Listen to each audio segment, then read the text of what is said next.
This is Spruce Pine, the gem of the mountains. That's what the entry to the town says on the sign provided by the city.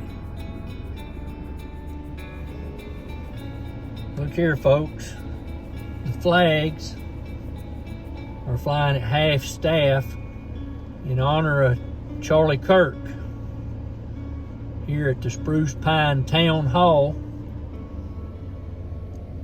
and also across the street at the cemetery.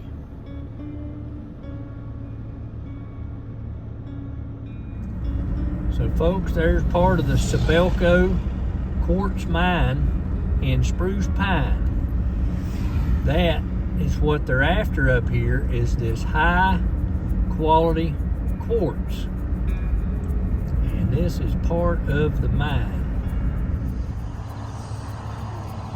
So folks, why are the relief centers so important? Here's a prime example in Spruce Pine. The only grocery store, Ingles, was flooded during Helene. It's still closed. The gas pumps are still closed. And nothing has been fixed. So people are relying on these relief centers because the groceries are still not open.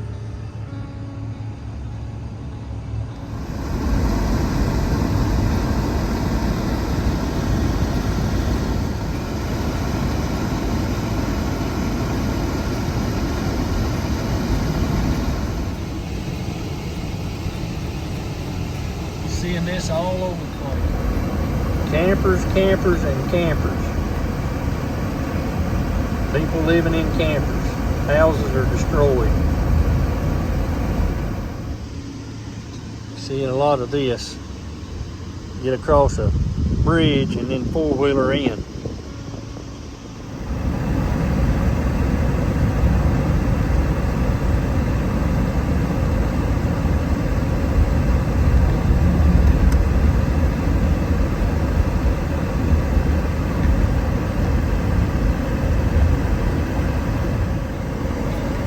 See why it's so dangerous for these trucks. See these, they can't move over. It's all the way up against the rock. So when you meet somebody, you better be going slow.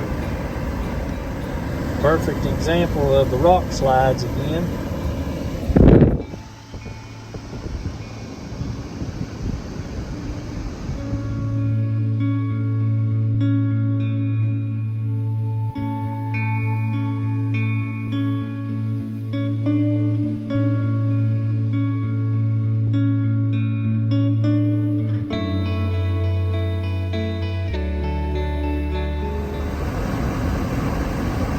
No room for another road, so it's got to be fixed in its current location.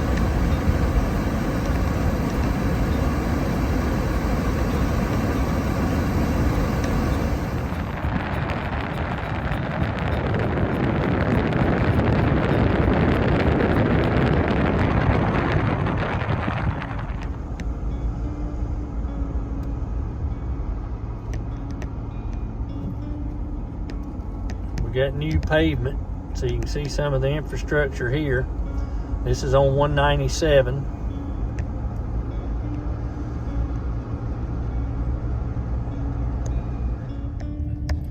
We're coming into the little Switzerland tunnel here, right off of the Blue Ridge Parkway. Maybe you may want to see this if you come to Western North Carolina. A little area called Little Switzerland. That would be this, and we're coming through the tunnel right now. And we just popped out. We're on the Eastern Continental Divide, headed toward Spruce Pine. So folks, we're on the Continental Divide here, overlooking the mountains at the Skyline Overlook. This is what you get to see when you come to the western North Carolina mountains. Absolutely beautiful.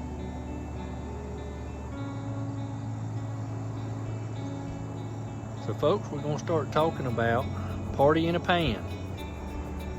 That's going to be our next little segment coming up. We're going to tell you about that. Maybe you might want to see this before we start talking about that. So folks, what is Party in a Pan? That idea come up from Holly. She was trying to come up with an idea to help folks in western North Carolina and help the relief centers get food and get it stocked up before the cold winter. We've only got about 8 weeks, folks, and the weather's going to start declining. It's going to start declining before that. It was 47 this morning on the way to Spruce Pine. And so we're needing to get all this information out. We're needing to get food into western North Carolina. There are food shortages at almost every relief center. So the idea of Party in a Pan is going to be a meal that can be purchased on a weekly basis. So in other words, one week we may have spaghetti, and everybody's recommended to buy into the meal plan. You know, you'll have noodles, you'll have pasta sauce, you'll have canned tomatoes, Parmesan cheese, which would be shelf stable, that type of thing. Then the following week, we're going to do it again, and we may have stews, like you might have canned salmon, you may have vegetable soup, and then you're going to have the condiments that may go with it, salt, pepper, that type thing.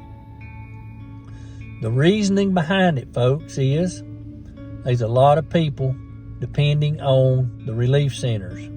And when they go up for food, it's hard for them to come away with a complete meal, because thank goodness people send stuff in, but it's just a hodgepodge of different items. This will guarantee the folks an opportunity to have a complete meal.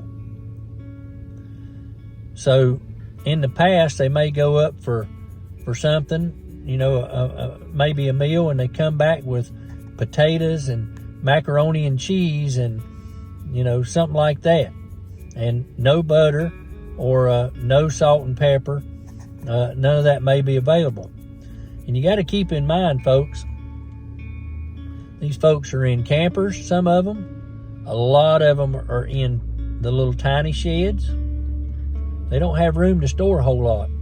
So they make frequent trips to the relief centers for help.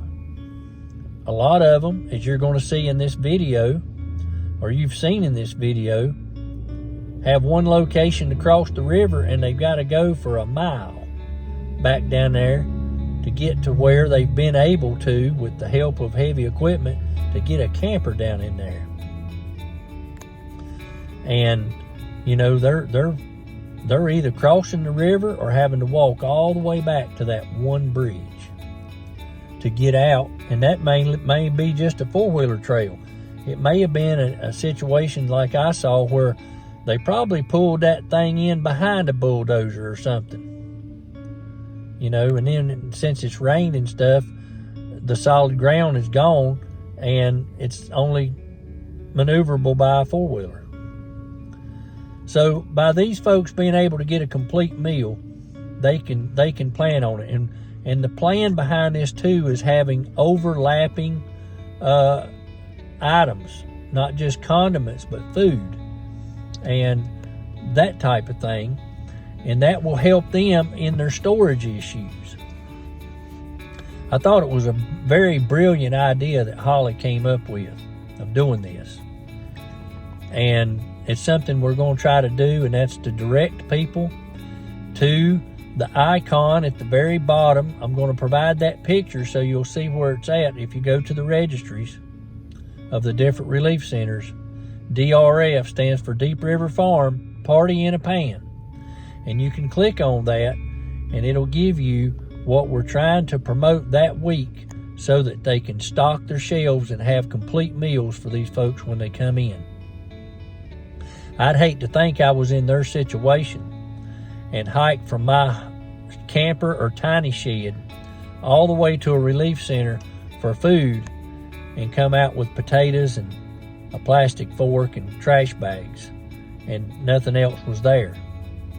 And hopefully the next day Amazon would deliver something and I'd go back. And that's what's going on, folks. There's more and more people now that they've run out of food. They had stockpiled in their homes that got hit by a mudslide.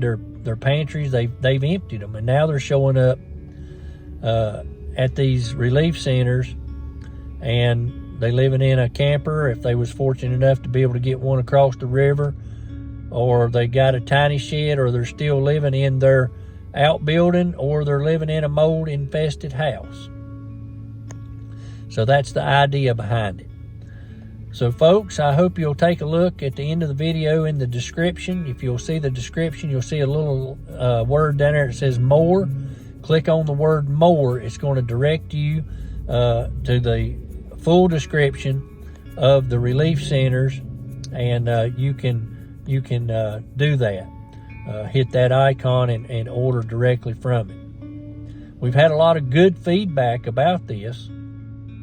So it's something we want to try to help get food faster and more quantity into western North Carolina before the weather goes all to pieces and it gets to be ice and snow everywhere. So folks, thanks for watching.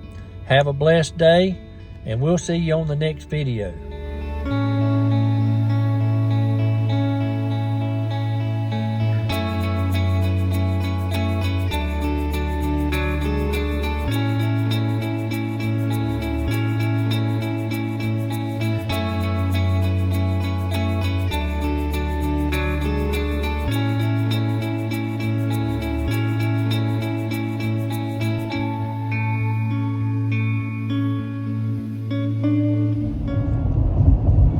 I did have one other thing, folks. Be a megaphone for these folks in western North Carolina. We're going to be putting out a video every Thursday featuring one of the relief centers, if at all possible. We're going to talk about that relief center. We're going to get feedback from that relief center director and what they're seeing, what they're needing. And of course, we'll be featuring that menu item of the week. And by you folks being a megaphone, you can go back to your church,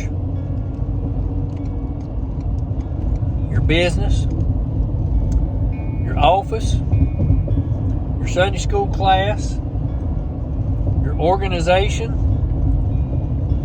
and say, hey, let's get involved.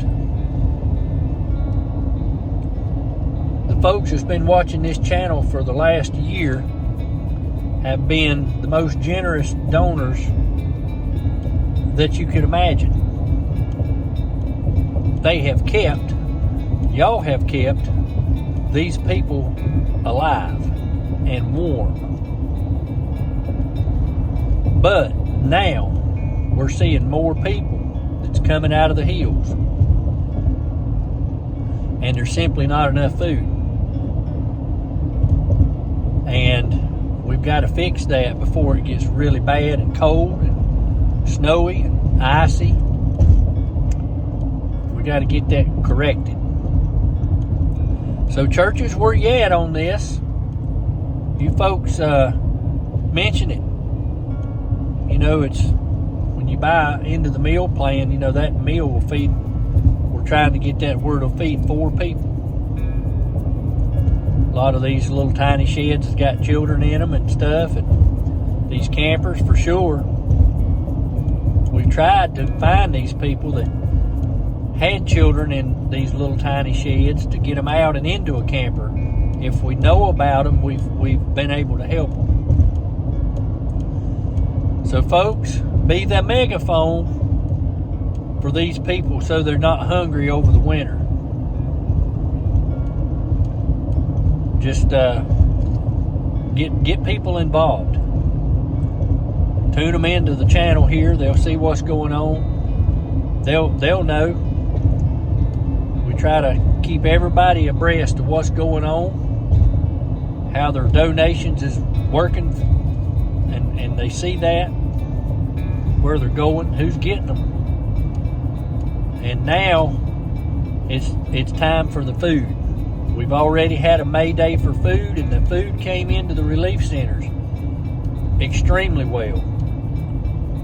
And it's helped tremendously. It's got a lot of them out of a bad situation, the relief centers and the people out of a bad situation. But with this meal plan idea that Holly's speaking of is going to be a big help, I think. A brilliant idea. And it's going to help streamline and also help with the storage issues that they may have in these campers or tiny sheds or anything like that. So folks, I just wanted to throw that out there. Be a megaphone, folks. Churches, if you're sitting here and you're watching this video and you're not doing anything right now, now's the time to get involved. We got people that's going to go hungry if this isn't fixed, and fixed real quick before the winter hits. Thank you, folks. Y'all have a blessed day. And the picture's going to follow of what you will see once you click on the registry on the icon and what you can see. Thanks a lot. Have a blessed day.